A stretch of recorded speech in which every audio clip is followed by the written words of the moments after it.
Hitchhiking, especially alone, is always risky, but when a young couple with a small child stops for a ride, it's hard to imagine that this trip could end in dire consequences. On Thursday, May 19, 1977, 20-year-old Colleen Stan left Eugene, Oregon to visit a friend in the Northern California town of Westwood, almost 400 miles away. She had no car or money for a bus, but she was used to getting around with her thumb, so she hitchhiked. Colleen later said in an interview, "I just decided that I was going to go down and wish her a happy birthday." Despite the fact that 4 years earlier Edmund Kemper had stalked and killed female hitchhikers in San Jose, California, most young women did not give the potential dangers of the practice. Much thought hitchhiking in the 70s was a way of life, part of a statement of freedom that the youth subculture had adopted in recent years. On the day she set out from Eugene, Colleen made good time catching rides that took her pretty far along her way. By afternoon, she had gotten 350 miles to the town of Red Bluff. She had less than 100 miles to go. She tried to evaluate each person who stopped to make sure they seemed safe and had even turned down 2 potential rides when she did not feel right about them. So when a blue Dodge Colt stopped on the road with a man, woman, and baby inside, Colleen was relieved. They were young, clean-cut, and friendly, so she got into the back seat.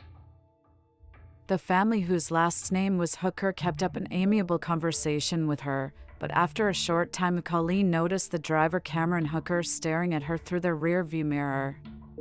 It made her nervous. When they stopped at a gas station about a half hour into the drive, Colleen went to use the restroom. A voice told me to run and jump out a window and never look back, but I calmed my fears and went back to the car. After all, this man couldn't do anything in front of his wife and child. In the quiet town of Red Bluff, California, 23 years old Cameron and 19 years old Janice Hooker did not stand out. At his job at a local lumber mill, Cameron was considered dependable. In 1976, they'd rented a home at 1140 Oak Street from an elderly couple who lived next door and who noted that the Hookers seemed to be quiet types, just another young couple starting a family. They knew nothing about the couple's background. Cameron was better at working with his hands than making friends. He'd graduated from Red Bluff High School 4 years earlier and found work at Diamond Lands Corporation. The following year, in 1973, he met 15-year-old Janice, an epileptic. Cameron spotted how malleable she might be, given how easily she yielded to whatever he asked, just to have some attention. She'd clearly take a man at any cost.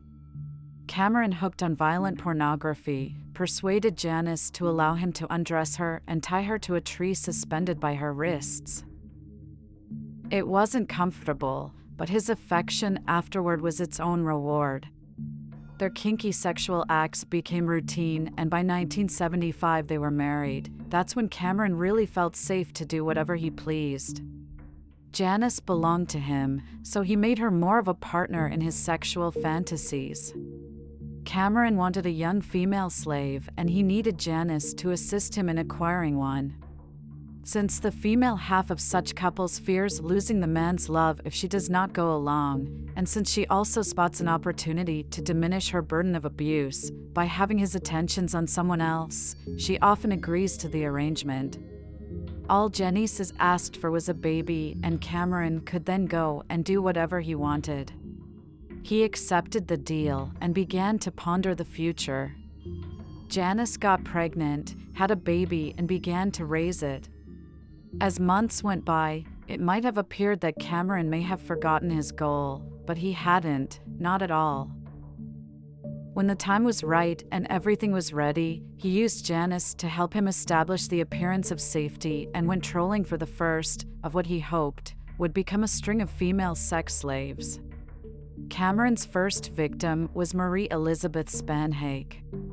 Born on in 1956, Spanhake was 19 years old when she moved from Cleveland to Chico to be with her fiancé. For about a month, she lived a peaceful existence in her new town. Spanhake found work as a camera store model. Janice and Cameron abducted Spanhake in 1976 as Spanhake made her way home after fighting with her boyfriend. The couple offered her a ride, but when Janice opened the door to let Spanhake out, Cameron grabbed her and pulled her back into the car. Cameron fastened a specially made box over Spanhake's head, which made it hard to move or see. They drove home, where Janice tried to comfort the hysterical Spanhake by promising her that Cameron wouldn't hurt her. But it was a lie. That night, Cameron took Spanhake to the hooker's basement and suspended her from the ceiling by her wrists.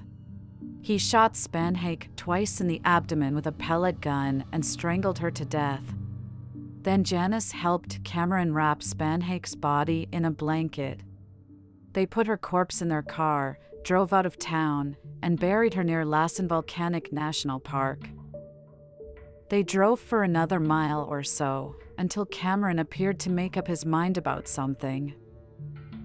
The hookers mentioned that they were very close to some spectacular ice caves, and they wanted to make a quick stop. Colleen didn't object, so Cameron drove down a dirt road that seemed to take them to the middle of nowhere and then stopped the car, turning the key to shut off the engine. His wife Janice, seeming to understand what was about to happen, got out of the car holding the baby. Suddenly, Colleen found a knife-pointed end against her throat as Cameron ordered her to put her hands above her head and asked if she was going to do whatever he said. She froze in fear. She didn't know what else to say except yes. Then he handcuffed, blindfolded, bound, and gagged her. Now is the time for revealing his special creation. He placed a large metal hinged box made out of plywood over Colleen's head. It was heavy and had dense insulation in between its double walls and a neck hole that nearly choked her. The interior was carpeted, which impeded her ability to breathe. They stopped to get dinner at a fast food place, while Colleen waited to find out what they had planned for her. Then she sent the car moving for a while before it stopped altogether, and Cameron removed her restraints and prompted her to get out. Inside a house, he removed the box that he placed over her head. That was a relief, but it proved to be short-lived. Cameron led Colleen down some steps into a cellar. He told her to lift her hands over her head, which she did. Then he used a leather strap to tie her wrists to the overhead pipes. As he removed each item of her clothing, she felt him trembling. Cameron removed the chest that was supporting her weight, and she hung there suspended in the air. She kicked and screamed to be let loose. He led her to believe that in other such situations he just cut the vocal cords of his captive, and if she kept it up he'd do the same to her. He started to hit her with something that hurt both front and back. Colleen shrieked out for help, but that only made him hit her more. She realized he was using a whip. Cameron was so excited by his conquest and possession of a slave that he went out and soon returned with his wife. They removed their clothes and had sex right there at Colleen's feet. To her relief, Cameron did take her down from her hanging position. He made her sit inside another locking box, and when he closed it, she discovered that she could not move. Then he placed the head box back on her head. She was now completely immobilized and barely able to breathe. She began to scream, drawing her captor back. Then he left her like that for a very long and frightening night. She thought she was going to die. As morning arrived, Colleen felt exhausted. She'd hardly slept at all, and now she had to wonder what would happen next. Cameron came to get her. He removed the head box and then opened the body box that had kept her pinned in position. She breathed in relief, but was still afraid of this man. He starved her for the rest of the day and finally gave her a meal of water and potatoes. Cameron hung her for a while and then put her head box back on. She had no idea when he was going to come or go, or what he had planned for her. After Colleen had been missing for 4 days, her friends in Eugene contacted her family, who had not seen or heard from her. They all grew concerned. Colleen's parents discovered her plans to go to Westwood, and upon calling her friend there, realized that she'd never made it. She generally kept in touch with them, so on May 23rd, they filed a missing persons report with a police department in Eugene, Oregon. Eventually, hope receded. Colleen's family just knew something terrible had happened to her. Colleen's mother made frequent calls to the sheriff's department in Eugene, but they never had any new information for her. The family grew disheartened. As time went on, Colleen saw very little of Janice or the baby for most of the day she was left chained blindfolded. Cameron visited her frequently to whip her. Sometimes when he strung her up naked and bruised, he would take pictures of her and develop the film himself. Every once in a while, a more sadistic streak ran through him. She wondered if he'd go too far sometime and kill her. Colleen would frequently ask him when he was going to let her go. He would always say soon. This was the routine for over a month, and at no time was Colleen allowed to shower. She lost around 20 pounds and stopped menstruating. Her world became the box, so she began to adapt. Cameron had equipped the box with a blower for circulation, but it did not control the temperature, so Colleen learned to approximate the time of day by the temperature inside the box. Cameron's bondage sessions with Colleen grew longer and became more frequent. For added torture, he'd use a heat lamp to burn her skin or to electrocute her. Sometimes he would strangle her, and the whippings never ceased. He was sexually excited by all that he did to her, and the sessions would end up with him molesting her, though he did not have sexual intercourse with her. Months came and went, and Colleen turned 21. She spent that day, as well as Christmas and New Year's Day, in the coffin. After 8 months, Cameron subscribed to an underground sadomasochistic newspaper called Inside News. The edition contained an article entitled "They Sell Themselves Body and Soul When They Sign the Slavery Contract." That gave him an idea. He set about to create a contract, one that would appear to be legally binding. He gave Colleen the slave name Kay, and he signed the contract himself with a false name, Michael Powers. By the end of that month, he made her read the article and then signed the contract as Kay Powers. She thought what she was reading was pure evil, but he told her that either she would sign it or he would sign it for her and then make her wish she had. She complied. The document contained the rules she was to follow, and her signature meant that she agreed to them.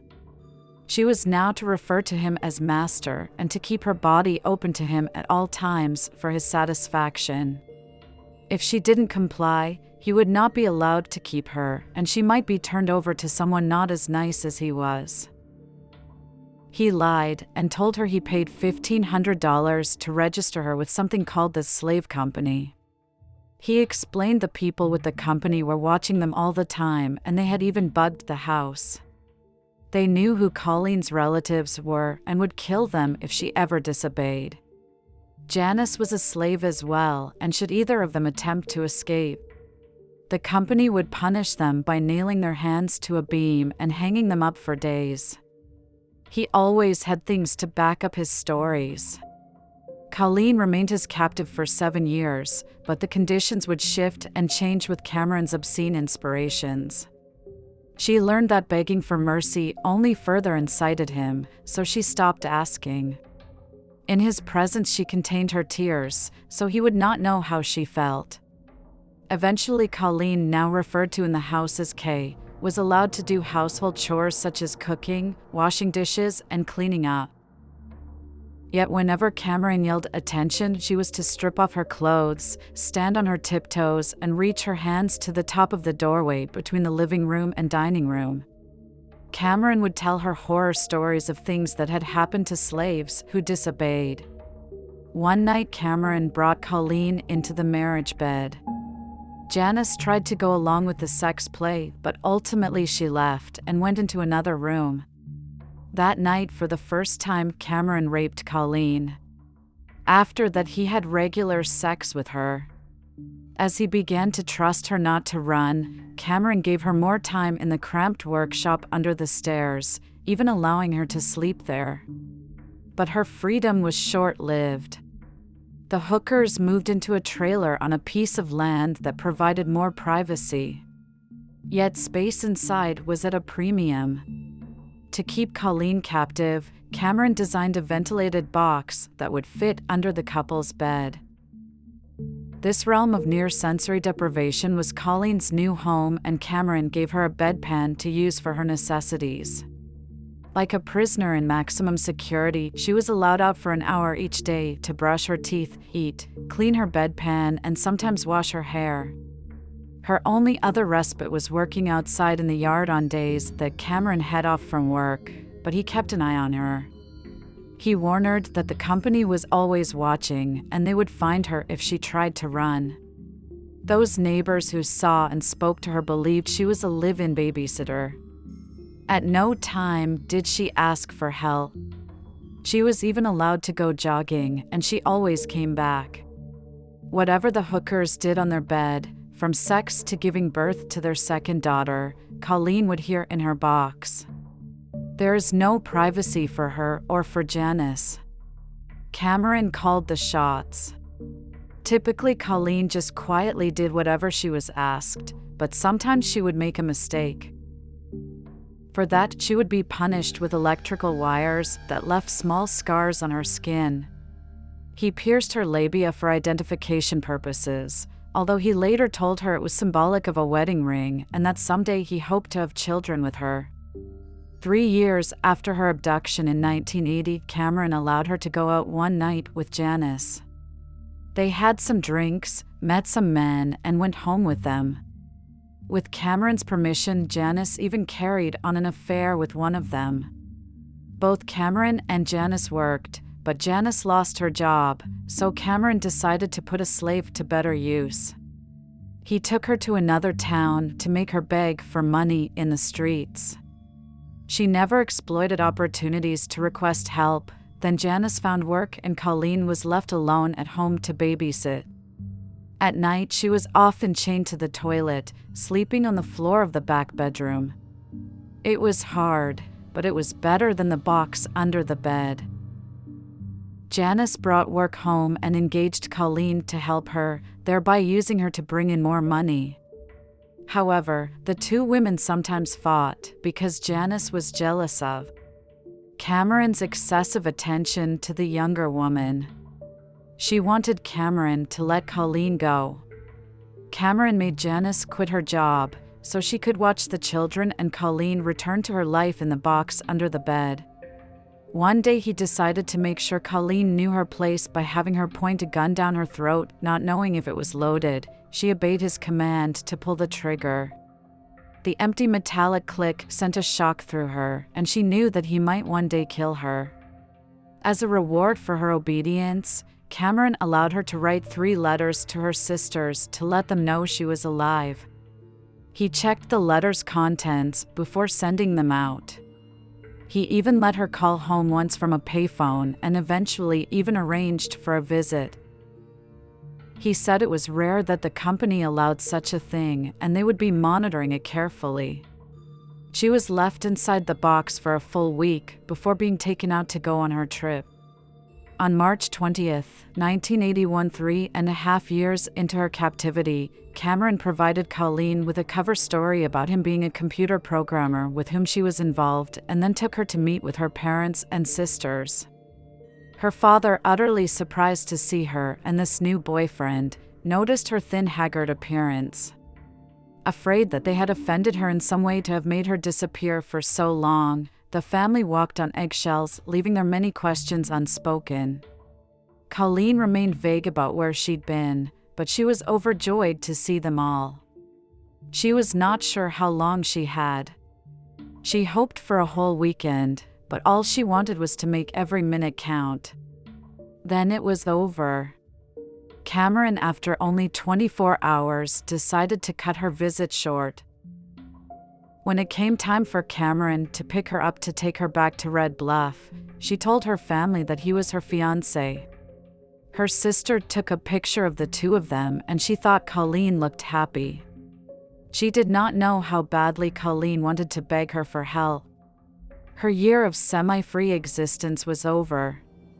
Cameron put her back inside the box, and that's where she stayed most of the time for the next 3 years. Once she managed to kick open the bolted door, but grew afraid of what might happen to her, so she told Cameron what she'd done.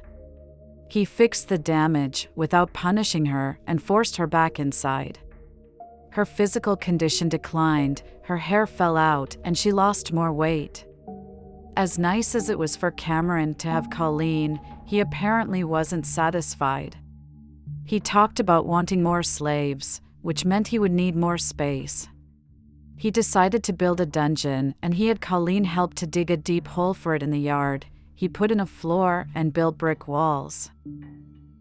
Finishing it in November of 1983, he moved her into it, but when it flooded, Cameron saw how impractical it was, and once again he put Colleen back in her box. Yet there was a growing threat to which Cameron was blind. Janice disliked the fact that her husband was having regular sex with Colleen.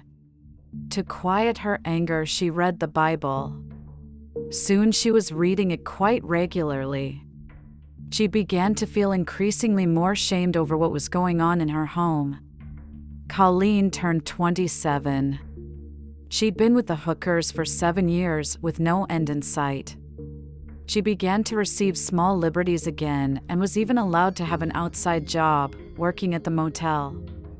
She was told the extra money would be spent on buying her a small house near the hookers, which would be for her.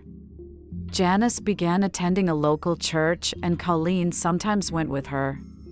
Janice knew that the situation was morally wrong, so she went to pastor.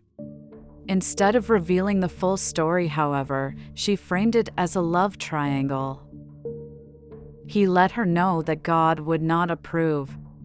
That admonition began to work on her, and she finally formed a plan. On August 9, 1984, Janice told Colleen that there was no company and no slavery contract. It was all lies. Colleen listened to this and realized that nothing now bound her to Cameron. She abruptly quit her job and left with Janice. She stayed one more night, asking Cameron to allow her and Janice to sleep alone. He complied. They used the time to plan Colleen's escape, to be effected the following day while Cameron was at work. Colleen called her father in Riverside to ask for money to buy a ticket to come home. He wired it immediately. With ticket in hand, she then called Cameron from the bus station. She told him she knew he had been lying all along and she was leaving. Cameron cried, but Colleen was not to be deterred. She walked away from 7 years of forced captivity to try to find her life again. Colleen returned to her parents, not saying a word to the authorities about what she'd been through. She also did not tell her family, and she stayed in touch with Janice Hooker by phone. Janice asked her to keep the whole thing quiet, at least until she knew what she herself was going to do. Cameron and Janice at first separated and then reunited. Then they began to get rid of any evidence that Colleen had ever been there at their home. Whenever she called, Cameron begged her to come back, but she refused, yet she assured the hookers each time that she would not go to the police. As she dropped hints about her ordeal to her parents, they began to urge her to turn these people in. Her cousins made threatening calls to the hookers. Colleen told Cameron that she forgave him and that she would pray for him to stay away from his life of sin. Yet she did nothing further. Then Janice left Cameron again, this time for good. Her fear and guilt had eaten away at her. She needed to talk with someone, and she went straight to Pastor Dabney to confess everything. He was stunned, and with her permission, he phoned the police. Detective Al Shamblin arrived at the church. For the first time, Janice mentioned Cameron's connection to the 1976 disappearance of a young woman from the area named Marie Elizabeth Spanhake. Attorneys knew they would need Janice's help in pinning the charges on Cameron, so in return for testifying against a estranged husband, they granted her immunity from prosecution. She then told a detailed story about the abduction of Spanhake. Yet even with Janice's assistance, the police did not find the woman's remains. Janice told them about Colleen and how her husband had brainwashed the girl to keep her under his control. One team questioned neighbors who insisted that Cameron was nice, normal, and good-tempered. While Shamblin went to Riverside to talk with Colleen, he found her to be lucid and helpful, if disturbingly detached. She corroborated Janice's story, but Deputy District Attorney Christina McGuire found real problems. Colleen had had ample time to escape, and upon getting to Riverside, she'd never even contacted the police. Then as McGuire was thumbing through a sketchbook taken from Hooker's trailer, a slide fell out. It was a photograph of a slavery contract, a document that Janice had said had been destroyed. Here it was preserved and ready for the evidence file. They also had slides of Janice being hung and bound in various ways. Another interview with her revealed that Cameron had stalked more women with the intention of making more slaves. 2 rolls of undeveloped film confiscated from Cameron's stash were sent to the FBI for processing. They contained some pictures of Colleen in captivity, including photos of her naked and hooked to the ceiling or on the rack. This case was looking better and better. On November 18, 1984, Detective Shamblin drove to the Hooker's residence and arrested Cameron. Cameron was booked on kidnapping, rape, sodomy, and assorted other charges. The media was informed, and it soon became a high-profile case with national coverage. Many neighbors doubted that Cameron Hooker could have done something so awful. They weren't surprised to hear that he pleaded not guilty to all counts. The prosecution realized that there was a statute of limitation problem with the kidnapping charge, because 7 years had passed and the statute stipulated 3. Also, the defense was saying that Colleen had remained with the Hookers voluntarily and that Janice had turned on her husband because she was jealous of Colleen. Colleen's quiet demeanor upon being questioned and the absence of any sense that she wanted revenge tended to give this defense more weight. Yet the judge decided there was sufficient evidence for a trial. Searching both homes where the Hookers had lived with Colleen, police found whips, leather restraints, the head boxes, the stretcher, and hooks in the ceiling that corroborated Colleen's statements. McGuire interviewed 6 experts on the procedure. McGuire then had to learn all she could about Colleen's ordeal. Troublesome for the prosecution was the tape on which Colleen told Cameron that she loved him. Together they made a timeline across the 7 years, looked at the photos, and went over how the head box and other contraptions were used. Colleen was mostly passive throughout. Finally, a trial date was set. Cameron Hooker would face a jury beginning on September 24, 1985 in Redwood City. Hooker was charged with a total of 16 felony counts. The prosecution began its opening statement. McGuire said that Cameron Hooker had broken Colleen's will. The defense emphasized issues of voluntary stay, insisting that Colleen and Cameron had had a relationship. Janice was the first prosecution witness to take the stand. She explained Cameron's plan, the fictitious company, the slave contract, and Cameron's whips. She also admitted to burning most of the evidence. She discussed the dungeon and his plan for acquiring more slaves. The jury saw a replica of the head box and the dehumanizing box that had been built for underneath the bed. Prior to the trial, several people had tried it out to see what it was like, as did some jurors during the trial. "I felt like I was in a coffin," said McGuire of her experience. "The box had been awkward and uncomfortable. It was unnerving to be enclosed for only a few moments, and she could not imagine 3 whole years inside this contraption." Then Colleen told her story, which she found difficult to do. The jurors and reporters seemed to have nearly as much difficulty believing it. To illustrate how the head box worked, it was brought in the courtroom and placed over the head of a woman dressed much like Colleen.